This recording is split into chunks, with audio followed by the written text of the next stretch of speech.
লা ইলাহা ইল্লাল্লাহ মুহাম্মাদুর রাসূলুল্লাহ। আলহামদুলিল্লাহ, আল্লাহ রাব্বুল আলামিনের কাছে লাখো কোটি শুকরিয়া জ্ঞাপন করি যে আল্লাহ রাব্বুল আলামিন রজব মাসের দ্বিতীয় শুক্রবারের দিনে আল্লাহর ঘর মসজিদে আসার এবং বসার তৌফিক দান করেছেন। সকলে ভাই আলহামদুলিল্লাহ। কুরআনুল কারীম থেকে আয়াত কারিমা তেলাওয়াত করেছিলাম, ওয়াইলুল লিকুল্লি হুমাযাতিল লুমাযা আল্লাযী জামা'a মালাহু ওয়া আদ্দাদা ইয়াহসাবু আন্না মালাহু আখলাদা। আল্লাহ রাব্বুল আলামিন এই সূরার মধ্যে কারা জাহান্নামী হবে, কারা জাহান্নামী হবে, ওয়াইলুল লিকুল্লি হুমাযাতিল লুমাযা, হুমাযা এবং লুমাযা এই দুইজন ব্যক্তি জাহান্নামী হবে। এই দুইজন ব্যক্তি কারা, তাদেরকে চিহ্নিত করার দরকার। কেননা সমাজের মধ্যে ওই দুইজন ব্যক্তির জন্যই বিশৃঙ্খলা সৃষ্টি হয়। সমাজের মধ্যে এই দুইজন ব্যক্তির জন্যই হানাহানি হয়, মারামারি হয়, কোনাকুনি হয়। এই দুইজন ব্যক্তি সমাজকে নষ্ট করে। বলেন নাউজুবিল্লাহ। দুইজন ব্যক্তিকে যারা হুমাযা এবং লুমাযা অন্তর্ভুক্ত। আল্লাহ রাব্বুল আলামিন বলেন, জাহান্নামের মধ্যে দুইজন ব্যক্তি যাবে, তাদেরকে চিহ্নিত করা হয়েছে। একজনকে বলা হয়েছে ওয়াইলুল লিকুল্লি হুমাযাতিন লুমাযা, একজন হচ্ছে হুমাযা আর একজন হচ্ছে লুমাযা। এখন এই দুইজন ব্যক্তি কারা? এই দুইজন ব্যক্তি হলো আল্লাহর রাসূল সাল্লাল্লাহু আলাইহি ওয়াসাল্লাম বলেন, সাহাবী কেরামদেরকে বলতেছেন, ফাকাদ ক্বালা রাসূলুল্লাহ সাল্লাল্লাহু আলাইহি ওয়াসাল্লাম, রাসূল করিম সাল্লাল্লাহু আলাইহি ওয়াসাল্লাম বলেছেন, তোমরা কি জানো যে গীবত কি? গীবতের প্রসঙ্গে নিয়ে এই আল্লাহ রাব্বুল আলামিন হুমাযা এবং লুমাযার অন্তর্ভুক্ত করে দিয়েছেন। রাসূল করিম সাল্লাল্লাহু আলাইহি ওয়াসাল্লাম সাহাবায়ে কেরামদেরকে বলতেছেন, তোমরা কি জানো কারা জাহান্নামে যাবে? হুমাযা এবং লুমাযা অন্তর্ভুক্ত হবে। এর বললে আতাদরুনা মাল গীবা, সাহাবায়ে কেরাম বলতেছেন, ইয়া রাসূলুল্লাহ ক্বালু আল্লাহু ওয়া রাসূলুহু আ'লাম। সাহাবায়ে কেরাম বলতেছেন, ক্বালু আল্লাহু ওয়া রাসূলুহু আ'লাম, হে আল্লাহর রাসূল আপনি ভালো জানেন। আল্লাহ রাসূল সাল্লাল্লাহু আলাইহি সাল্লাম বলেন, ক্বালা যিকরুকা আখাকা বিমা ইয়াকরাহ, কিলা ফারাইতা ইন কানা ফি আখি মাকুল। আগের হাদিসে বলতেছেন, ফাকাদ ক্বালা রাসূলুল্লাহ সাল্লাল্লাহু আলাইহি সাল্লাম আতাদরুনা মাল গীবা।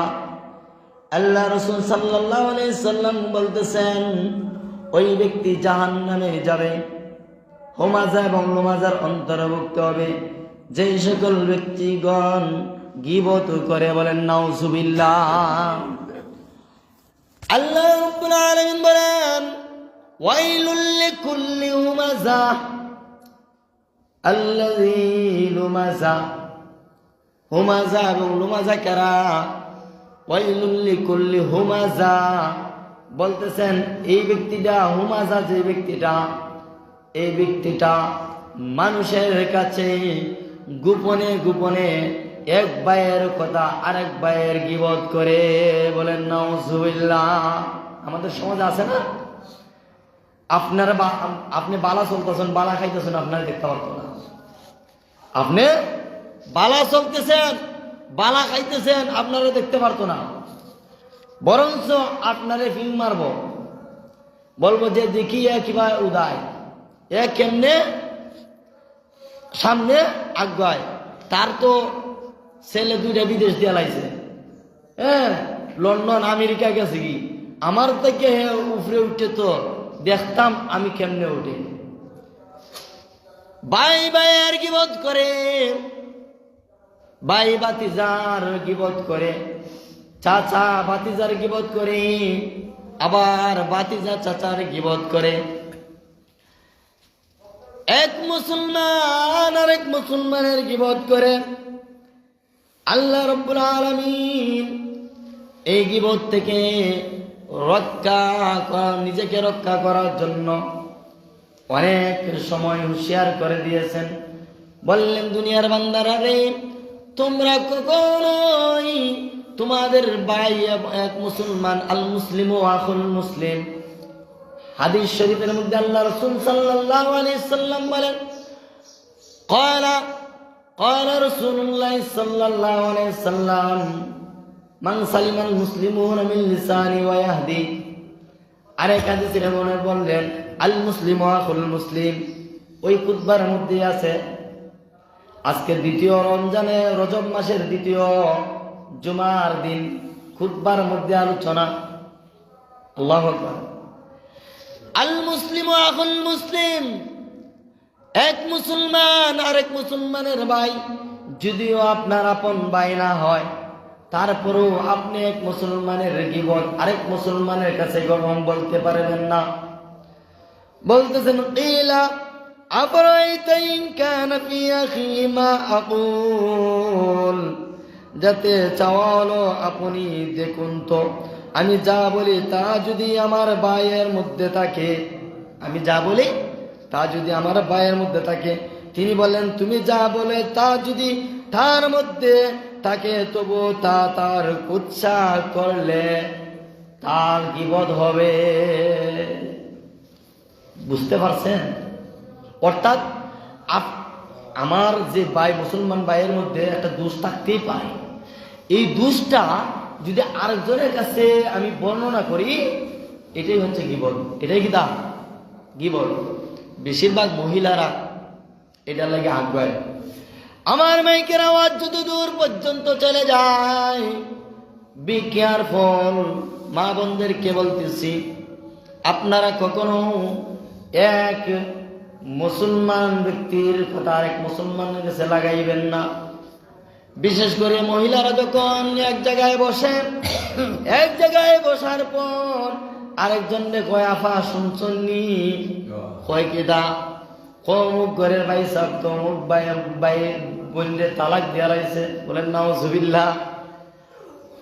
ঘরের কেউ জানে না, তাই রেডিও ভাবে প্রচার করে দিতেছেন। কয় আজকে শুনছেননি, কয় কি দা, অমুক ভাই হিসেবে তো আজকে বাবিরে মায়ের দূর করছে। বলেন নাউজুবিল্লাহ। স্বামী স্ত্রী ঝগড়া হইতেই পারে, স্বামী স্ত্রী ঝগড়া হইতেই পারে, ঘরের মধ্যে তাদেরটা তারাই মিটাইবে, ঠিক কিনা? ভাই ভাইয়ের ঝগড়া হইতে পারে, ভাইয়ের ঝগড়া ভাই মিটাইবে। সামান্য যদি তৃতীয় ব্যক্তি ঢুকে যায়, তাহলে সেখানে ফিং মারামারি শুরু হয়ে যায়। তৃতীয় ব্যক্তি বলবে, দেখছস নি রে ভাই, তোর আপন ভাই হইয়াও তোরে দেখতে পারে না, তোর আপন ভাই হইয়াও তোরে কত বড় কথা কইছে। বলেন নাউজুবিল্লাহ। লাগাই দিছে নানি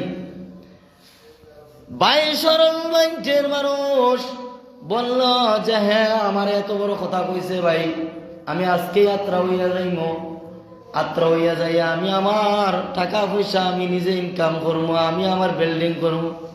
আছে না সমাজ? ভাইয়ে ভাইয়ের মধ্যে দ্বন্দ্ব লাগাইয়া দিছে। এমন অবস্থায় ভাই ভাইকে বলতেছে যে তুমি যাত্রা হয়ে যাও, আমি তোমার সাথে আর খাইব না। বোন ভাই এবং জাল, দুই জাল যদি থাকে একসাথে, এক জালের সাথে আরেক জালে মাইল লাগাই যায়, আরেক বিটে আইয়া, এটাই হচ্ছে গীবত।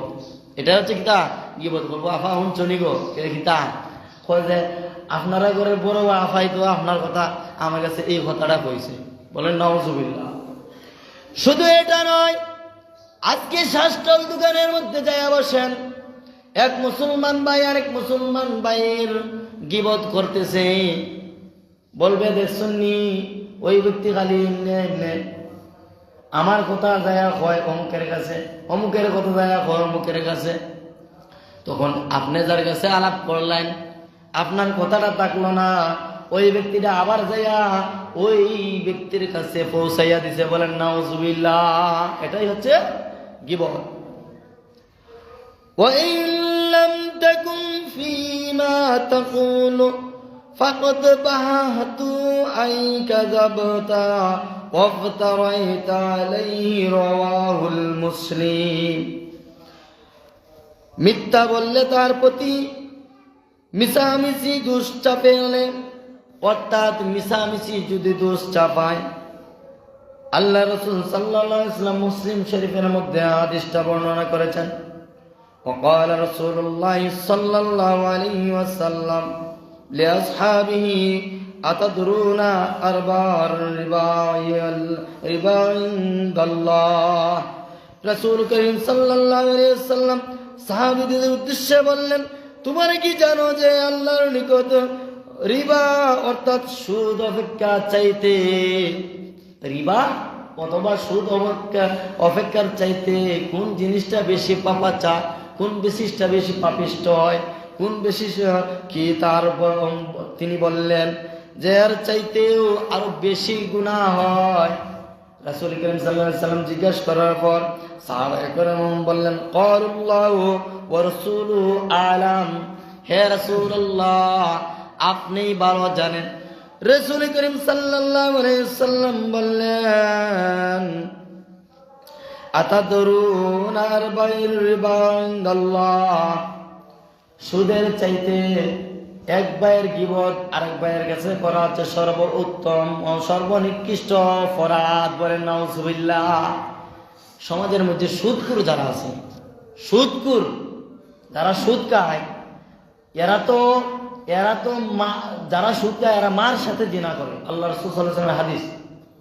এখন এর চাইতেও বড় ধরনের অপরাধ হচ্ছে এক মুসলমান ভাইয়ের গীবত গাওয়া, বলেন নাউজুবিল্লাহ। আল্লাহ রাসূল সাল্লাল্লাহু আলাইহি ওয়াসাল্লাম এক হাদিস শরীফের মধ্যে ইরশাদ করলেন, তিনি মসজিদে নববীর মধ্যে আলোচনা করতেছেন, এমন অবস্থায় মসজিদের বারিন্দার মধ্যে দুইজন মহিলা সাহাবী তারা গবেষণা করতেছে।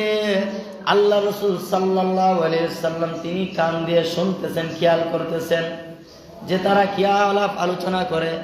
এমন অবস্থায় একজন মহিলা আরেকজন মহিলার কাছে আরেকজন মহিলার গীবত করতেছে, বলেন নাউজুবিল্লাহ। এমন অবস্থায় সাহাবী একজনকে ইশারা দিলেন, ও সাহাবী তুমি যাও ওই দুইজন মহিলাদেরকে নিয়ে ডাইকা নিয়ে আসো। আল্লাহ রাসূল সাল্লাল্লাহু আলাইহি ওয়াসাল্লাম ইরশাদ করলেন, সাহাবী দুইজন মহিলা সাহাবী দুইজন একজনের আরেকজনের কাছে গীবত করতেছে। এমন অবস্থায় আরেকজন সাহাবীকে পাঠাইলেন, ডাকিয়ে আনলেন, বললেন, ও সাহাবী তুমি যাও দুইটা পাত্র নিয়ে আসো, পাত্র দুইটা গোল বাসন, দুইটা পাত্র নিয়ে আসো। আল্লাহ রাসূল সাল্লাল্লাহু আলাইহি ওয়াসাল্লাম দুইটা পাত্র আনাইলেন। আনানোর পর ওই দুইজন মহিলা সাহাবীকে ডাকলেন, ডাকিয়া বললেন, তোমরা কি আলোচনা করছো? মহিলা দুইজন সাহাবী করেন বললেন, যাও ইয়া রাসূলুল্লাহ, ইয়া হাবিবাল্লাহ, আমরা তো কোনো আলোচনা করি নাই। বললেন, রাসূল সাল্লাল্লাহু আলাইহি ওয়াসাল্লাম একজনের গীবত করছো, যে গীবত করে এবং যে গীবত শুনে সমান অপরাধ, নাউজুবিল্লাহ, সমান অপরাধ। আল্লাহ রাসূল সাল্লাল্লাহু আলাইহি ওয়াসাল্লাম বললেন, সাহাবীরে পাত্র দুইটা আনো। পাত্র দুইটা আনলো সামনে আইনা। এই দুইজন মহিলা সাহাবীরে বললেন যে আগে যে গীবত করছে ওনাকে জিজ্ঞাসা করলেন, তুমি বমি করো, বমি এই পাত্রের মধ্যে বমি করো। আল্লাহ আলামুর রাসূল, আল্লাহ এবং আল্লাহর রাসূল ভালো জানেন। প্রথম মহিলা সাহাবী কি করলেন? বমি করলেন। বমি করার পর সাথে সাথে দেখা যায় তার পেটের ভিতর থেকে পচা গোশত এবং পচা রক্ত ফুস বাইর হইছে, বলেন নাউজুবিল্লাহ। দ্বিতীয় ব্যক্তি মহিলা সাহাবীকে বললেন, আল্লাহ রাসূল সাল্লাল্লাহু আলাইহি সাল্লাম বললেন, তুমি অপর পাত্রটার মধ্যে বমি করো। সেই অবস্থা ওই মহিলা সাহাবীও বমি করলেন। বমি করার পর দেখলেন এই পাত্রের মধ্যে আবার পচা গুস্ত এবং রক্ত ফয়েজ বাইর হয়েছে। সামনে যত সাহাবায়ে কেরাম ছিল, আল্লাহ রাসূল সাল্লাল্লাহু আলাইহি সাল্লাম সহ নাক চেপে ধরলেন, এত বিশৃঙ্খলা, এত গন্ধ, এমন ভাবে নাকটাকে ধরলেন, বললেন তোমরা পাপ করেছো, ওই পাপের প্রায়শ্চিত্ত আজকে দেখো তোমরা বাস্তবতায় পরিণত হয়েছে। সুবহানাল্লাহ। আল্লাহ রাসূল সাল্লাল্লাহু আলাইহি সাল্লাম শিক্ষা দেওয়ার জন্য বললেন বমি করো। আমরা যদি 100 বার বমি করে বমি হইব, কিন্তু আল্লাহ রাসূল সাল্লাল্লাহু আলাইহি সাল্লামের এটা আল্লাহ রাব্বুল আলামিন ওনাকে ক্ষমতা দিয়েছেন, আর বলার সাথে সাথে বমি করার সাথে সাথে তাদের পচা গুস্ত এবং হাসেন। বললেন এই গুস্তটা কিসের জানোনি? বললেন আখিকা ওয়া লাহমুকা, এটা হচ্ছে তোমার মৃত ভাইয়ের গুস্ত। বলেন নাউজুবিল্লাহ। একজন মুসলমান ভাই যদি আরেকজন মুসলমান ভাইয়ের গীবত করে, তাহলে আল্লাহ রাসূল সাল্লাল্লাহু আলাইহি সাল্লাম বললেন যে তোমার মৃত ভাইয়ের গুস্ত খাওয়া হইলো। বলেন নাউজুবিল্লাহ। এর জন্য সমাজে গীবত থেকে আমরা আল্লাহ রাব্বুল আলামিনের কাছ থেকে আমরা ফানা চাইব। আল্লাহ রাব্বুল আলামিন যেন এক মুসলমান ভাইয়ের আরেক মুসলমান ভাইয়ের দুষ্টকে দায়িকা রাখি। আল্লাহ রাসূল সাল্লাল্লাহু আলাইহি সাল্লাম এক হাদিসের মধ্যে বলছেন যে কোন মুসলমান যদি এক মুসলমান আরেক মুসলমান ভাইয়ের দুষ্টকে দায়িকা রাখে, তাহলে আল্লাহ রাব্বুল আলামিন কাল কিয়ামতের ময়দানে ওই ব্যক্তির দুষ্টটি দায়িকা রাখবে। বলেন সুবহানাল্লাহ। আল্লাহ রাব্বুল আলামিন আমাদেরকে আমল করার তৌফিক দান করুন। ওয়া আখির দাওয়ানা।